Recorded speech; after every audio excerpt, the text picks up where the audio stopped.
والسلام والصلاة على رسول الله صلى الله عليه وسلم.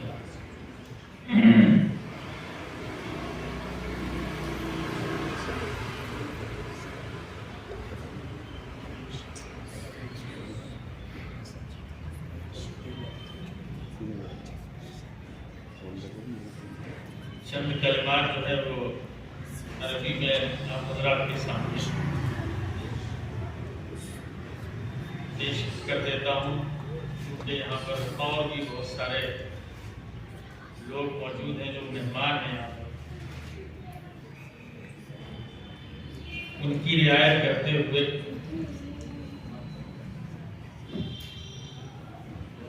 جیسا کہ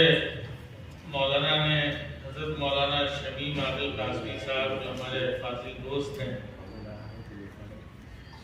انہوں نے عربی کے اوپر اور مولانا مفتی نسیم صاحب نے گفتگو فرمائی ہے، بہت جامع گفتگو کی. جو بچوں نے یہاں پر پروگرام پیش کیا ہے، یہ پروگرام خود ہی جو ہے بہت عمدہ رہا، اور جتنے بچوں نے 11 بچوں نے تقریباً عربی میں تقاریر کی ہیں، اس کی سب سے بڑی خوبی یہ تھی کہ مختلف عناوین اس کے اندر موجود تھے. ایسا نہیں تھا کہ کسی ایک عنوان پر بچوں نے تقریر کی ہے، بلکہ مختلف عناوین اس میں موجود تھے، اور بہت ہی شاندار انہوں نے مظاہرہ کیا ہے.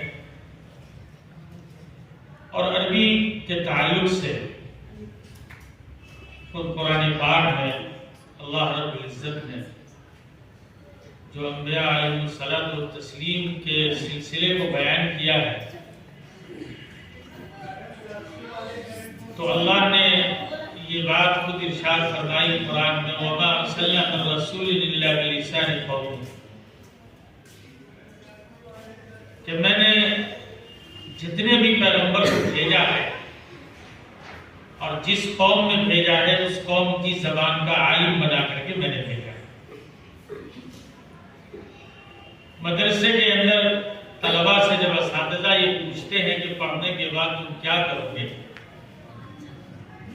تو وہ یہ جواب دیتے ہیں عام طور پہ کہ میں دین کی خدمت کروں گا، یا میں دین کا داعی بنوں گا. یہی بات جو ہے عام طور پہ ہوتی ہے، لیکن ان کے ذہن میں یہ بات نہیں ہوتی کہ دین کی دعوت کا کام یا دین کی خدمت کا کام جو ہے وہ عالمی ہے. ایسا نہیں کہ صرف ہمارے اس ملک کے اندر ہی کرنا ہے. لہذا آپ اردو جانتے ہیں تو اردو کے ذریعے سے آپ یہاں پر خدمت انجام دیں گے. دین کی دعوت اگر آپ کہہ رہے ہیں تو اللہ رب العزت آپ کا انتخاب فرمائے گا، اور پھر جب اللہ انتخاب فرمائے گا تو جس ملک کے لیے انتخاب فرمائے گا آپ کو اس ملک میں جانا پڑے گا. اور اس وقت دنیا میں 2 زبان ایسی ہے جو عالمی ہے، ایک عربی ہے اور ایک انگلش. دنیا میں کہیں بھی آپ چلے جائیں تو عربی بولنے والے لوگ آپ کو ملیں گے،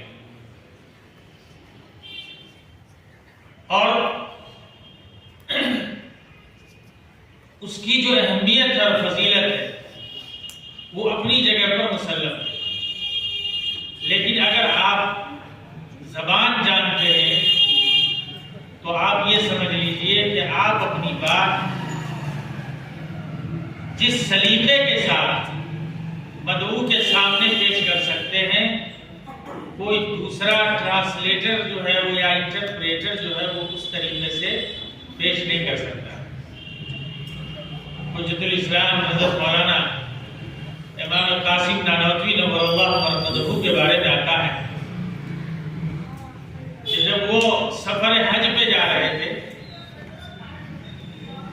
تو وہاں کچھ لوگوں سے جب ملاقات ہوئی آپ کی، تو وہ جس زبان کو جانتے تھے حجت الاسلام اس زبان کو نہیں جانتے. بعد میں ایک انٹرپریٹر کی مدد سے جو ہے ان کو سمجھانے کا کام کیا گیا،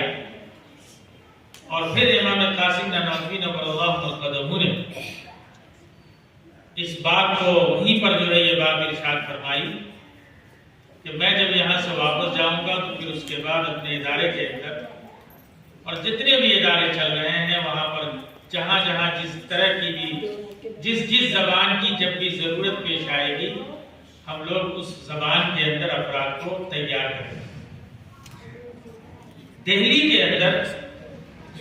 اس سلسلے کی جو حسین کڑی ہے، دہلی کے اندر مدرسہ سراج العلوم، جامعہ عربیہ سراج العلوم، جس میں عربی زبان کے اوپر اور خاص طور سے عربی درجات کے سلسلے میں جو محنت کی جا رہی ہے، میں اس سلسلے میں سب سے پہلے جامعہ کے جو مؤسس ہیں حضرت مولانا الحاج قاری انور جامعی صاحب، حضرت مولانا الحاج محمد فاروق جامعی صاحب دامت برکاتہ العالیہ جو اس جامعہ کے مؤسس ہیں، میں ان کی خدمت میں مبارکباد پیش کرتا ہوں، اور اس ادارے کے ناظم تعلیمات ہمارے فاضل دوست بڑے بھائی حضرت مولانا شمیم عادل قاسمی صاحب دامت برکاتہ العالیہ اور ان کے رفقا اور پوری ٹیم جو اس سلسلے میں محنت کر رہی ہے، میں سمجھتا ہوں ان تمام حضرات کی خدمت میں سلام عقیدت پیش کرتا ہوں کہ